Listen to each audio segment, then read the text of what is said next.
Muito bom dia a todos os alunos, professores da Universidade Federal do Ceará.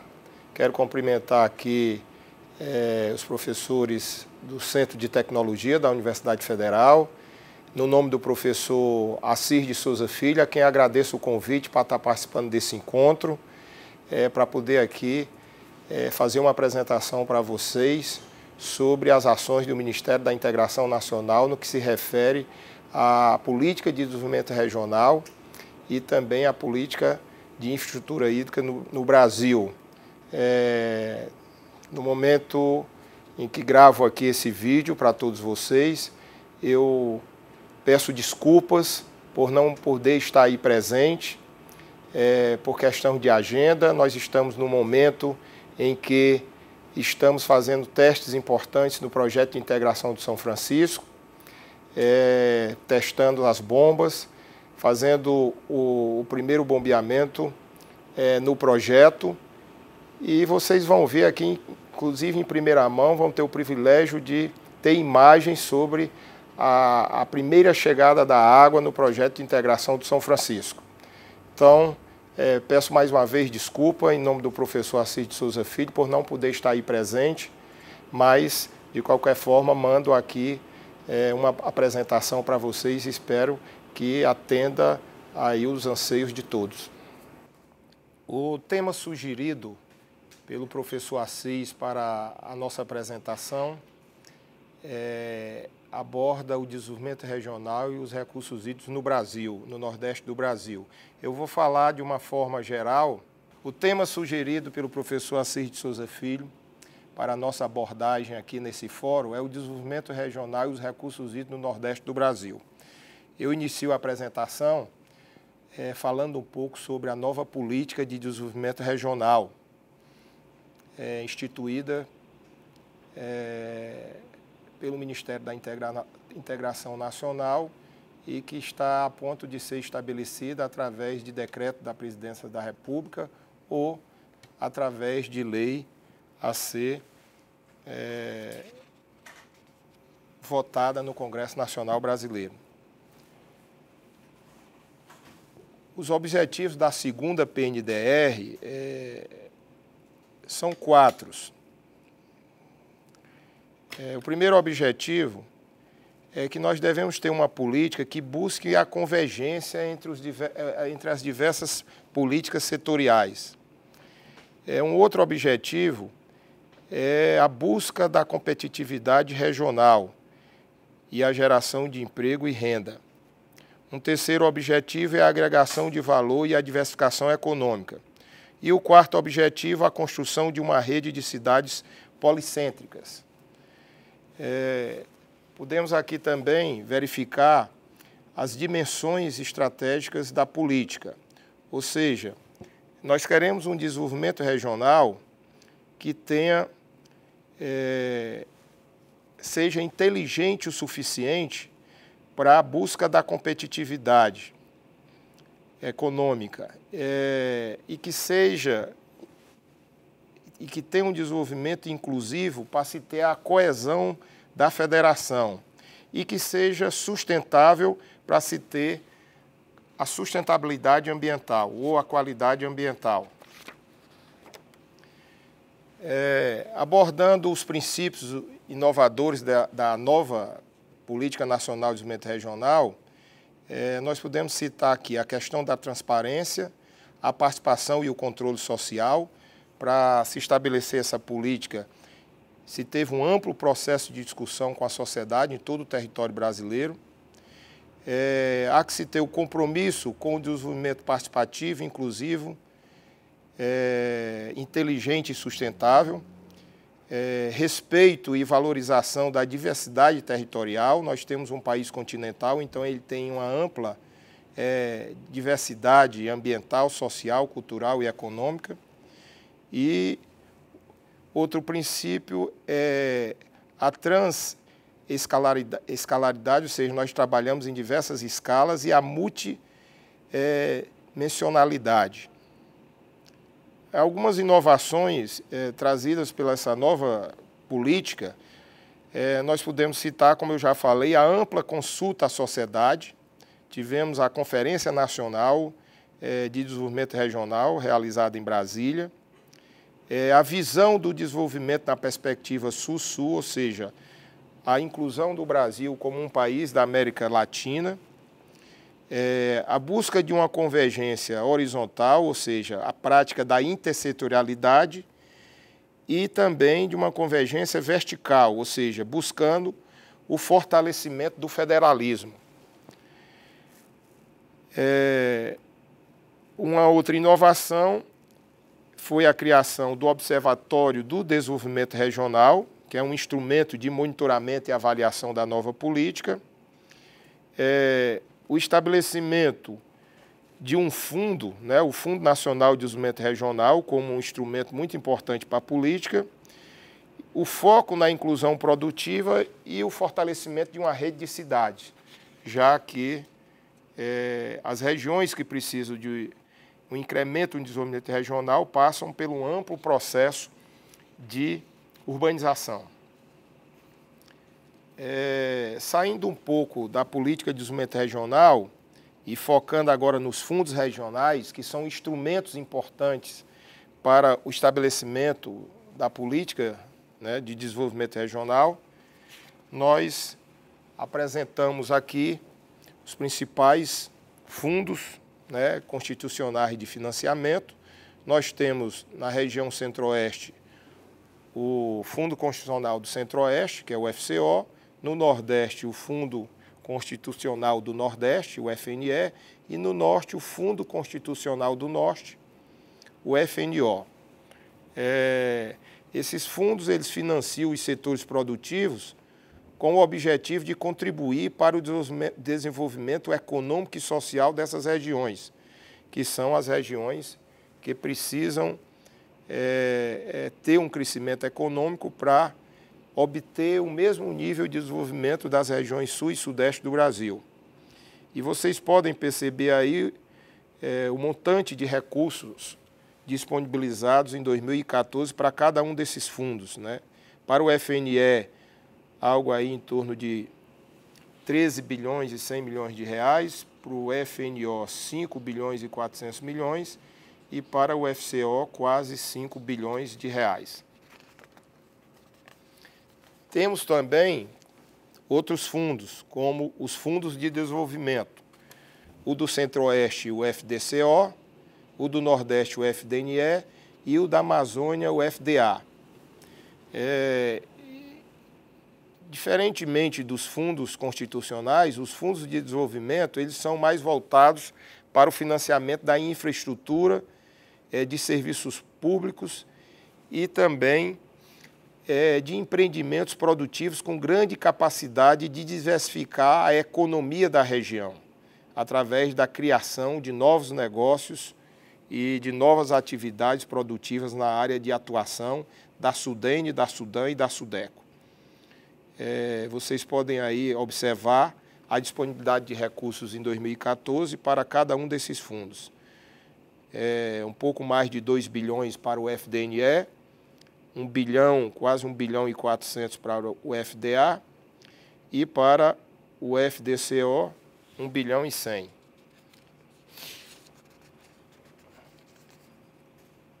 Entrando no outro eixo de atuação do Ministério da Integração Nacional, nós temos a revitalização de bacias hidrográficas, que é uma ação desempenhada pela Codevasf.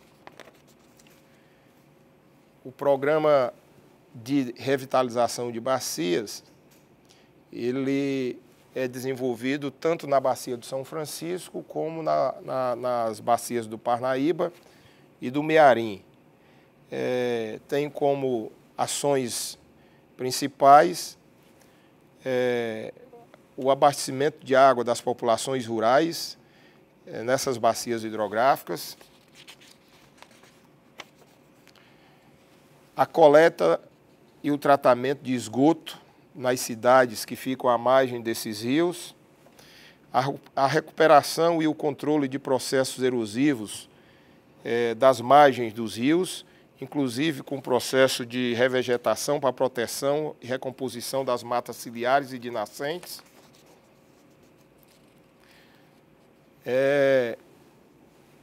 Capacitação da sociedade para o desenvolvimento de práticas conservacionistas, como os trabalhos que são desenvolvidos com foco na preservação das espécies de peixes e na divulgação de conceitos de educação ambiental, aumentando a consciência ecológica da população nessas bacias hidrográficas, especialmente na bacia do São Francisco. E este programa, ele tem uma disponibilidade de recursos de mais de 3 bilhões de reais, nos mais diversos eixos que aí vocês podem perceber. Sistema de abastecimento d'água, 475 milhões, esgotamento sanitário, mais de 2 bilhões, resíduos sólidos, que é o estabelecimento de aterros sanitários para extinguir os chamados lixões, mais de 60 milhões de reais, e o combate a processos erosivos, quase 400 milhões de reais. Um outro eixo de atuação do Ministério da Integração é a busca de uma melhor convivência com os fenômenos naturais, fenômenos tais como secas e enchentes. E eu começo a discussão sobre esse eixo de atuação do Ministério da Integração, falando um pouco de uma inovação que nós temos buscado no tratamento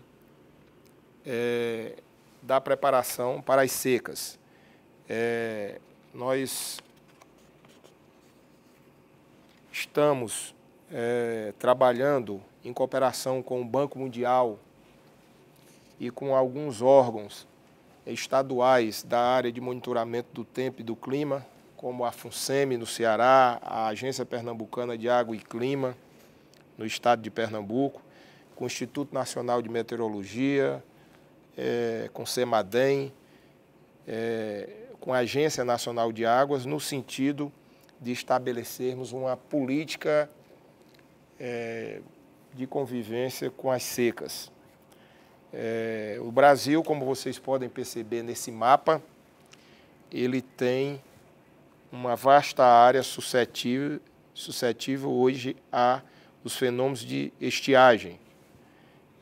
Não só o Nordeste brasileiro, que foi sempre uma região submetida a secas recorrentes, mas a gente pode perceber que estiagens mais prolongadas estão afetando o Centro-Oeste brasileiro e também a região sul, especialmente a metade sul do Rio Grande do Sul, como também, de forma mais recente, as grandes regiões metropolitanas do Sudeste brasileiro, como é o caso, por exemplo, da grande megalópole brasileira, que é São Paulo.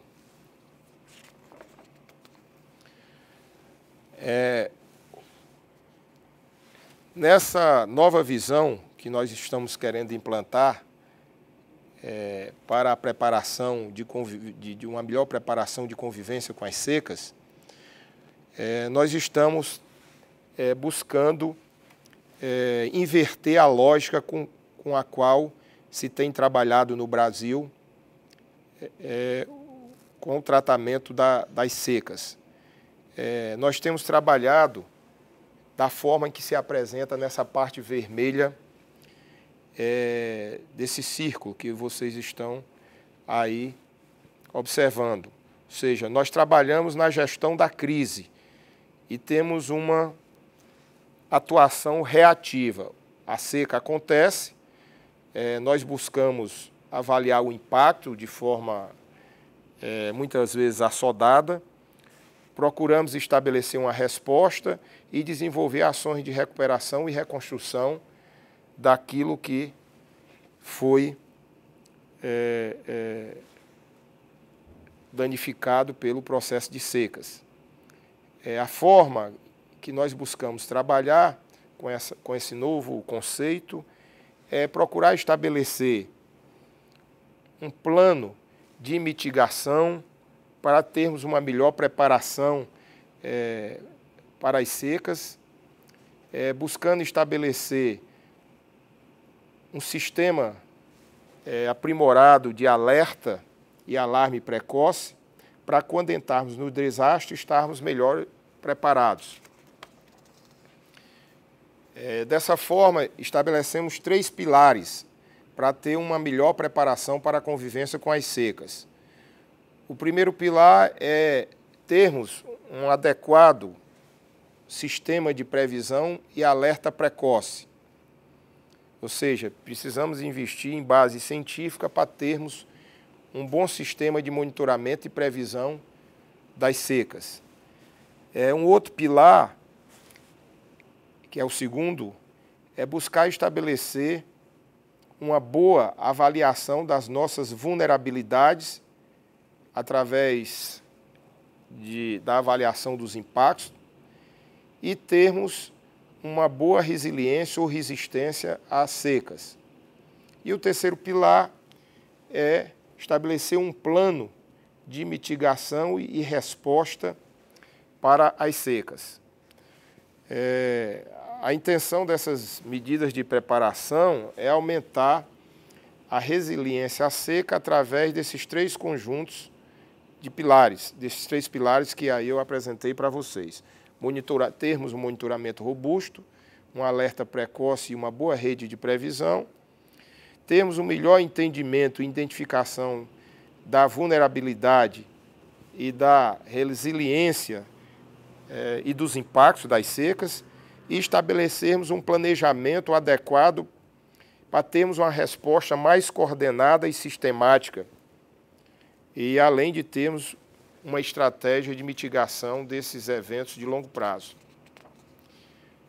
Estamos iniciando todo esse processo através do estabelecimento de um protótipo do monitor de secas. Vocês podem perceber aí nesses 2 mapas, do lado esquerdo, já um embrião do monitor, mostra como foi o comportamento da seca em 2009, como foi um ano muito chuvoso, vocês podem perceber que nós tivemos uma pequena região aonde tivemos alguma normalidade em termos de estiagem, ou seja, praticamente em região nenhuma do Nordeste brasileiro tivemos um evento de seca. Já se formos para outro extremo, no ano de 2012, onde tivemos uma das secas mais severas no Nordeste brasileiro, você pode observar aí nesse mapa, nas diversas tonalidades, desde o amarelo até o vermelho e um marrom escuro, a gente apresenta aí o grau de severidade da seca de acordo com a região geográfica, onde podemos perceber aí no interior da Bahia a ocorrência de uma seca de nível excepcional. Nesse mapa a gente observa nas cores mais claras um ano anormalmente seco, uma seca moderada, numa cor um pouco mais escura, escurecendo mais uma seca severa, uma seca extrema em vermelho e em marrom uma seca excepcional. Ou seja, a seca teve diversas categorias dependendo do espaço geográfico do Nordeste brasileiro. Aqui é um exemplo do que o protótipo de seca pode estar já nos demonstrando. Tendo todo um bom plano de preparação para a seca, quando nós tivermos os novos eventos, a evolução se dará da seguinte forma. Nos anos em que a condição de chuvas ela é normal, ou os anos úmidos, nós deveremos ter o monitoramento e a previsão constante, manter o monitoramento e a previsão constante, implementar ações de mitigação de longo prazo, que serão delineadas no plano de seca, sem perder de vista que novas secas poderão ocorrer. Porque, geralmente, quando acaba a seca e entra num ano úmido, se esquece do que ocorreu no passado. Então, a ideia é que se aproveite os anos úmidos para se continuar com o monitoramento e ter a implementação de ações de caráter mais estruturante.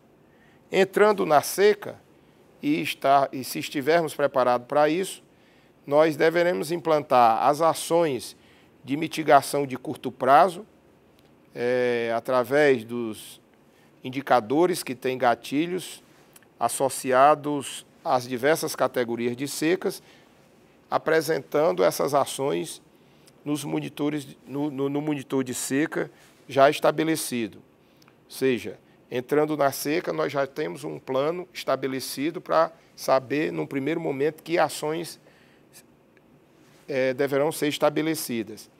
Se a seca se alongar, continuar, nós vamos estar imersos numa seca extrema.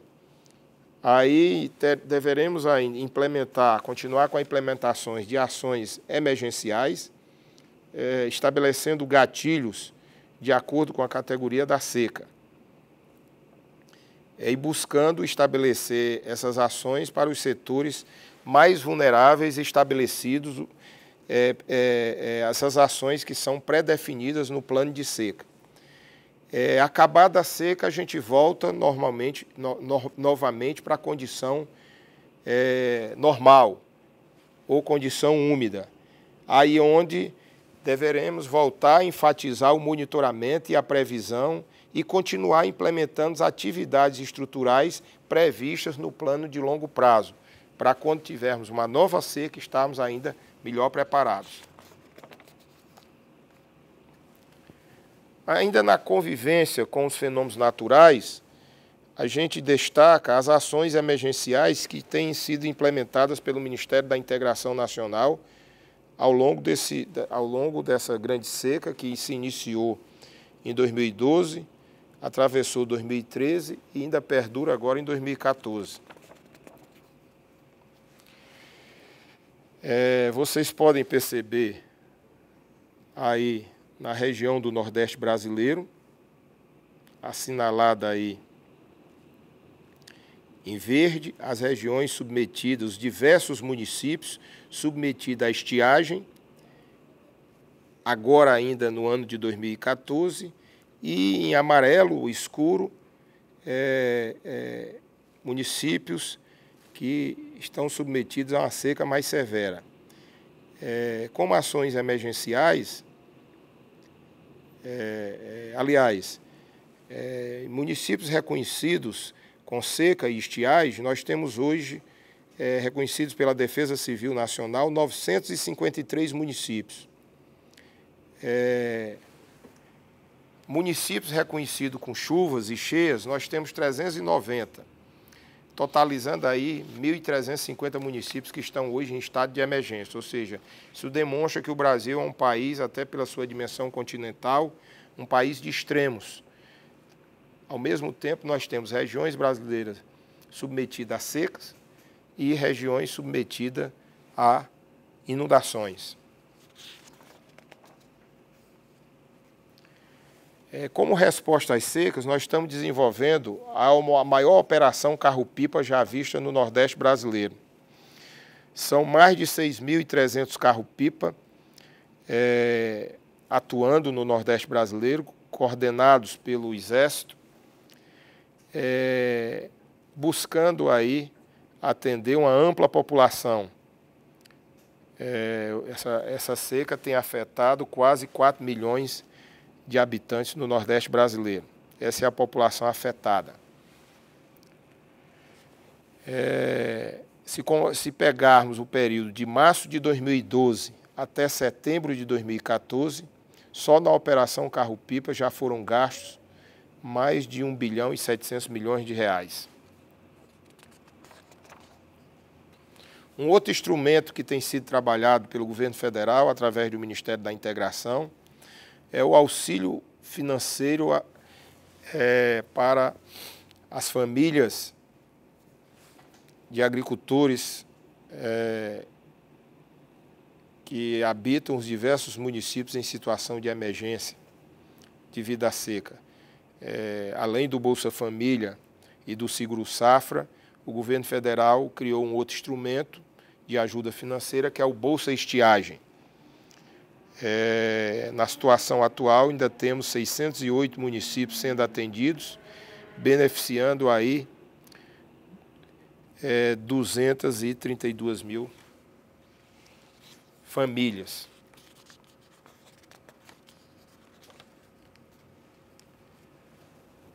Uma outra ação desenvolvida pelo Ministério da Integração para termos uma melhor convivência com a seca é o programa Água para Todos. Foi um programa criado em 2011 pelo governo federal para buscar universalizar a água para a população rural. Nesse programa, nós temos, além da construção de cisternas, a construção de sistemas simplificados de abastecimento d'água para as comunidades rurais, construção de barragens subterrâneas, de barreiros, construção de poços, na busca de levar água para a população rural, especialmente aquela população rural do semiárido brasileiro.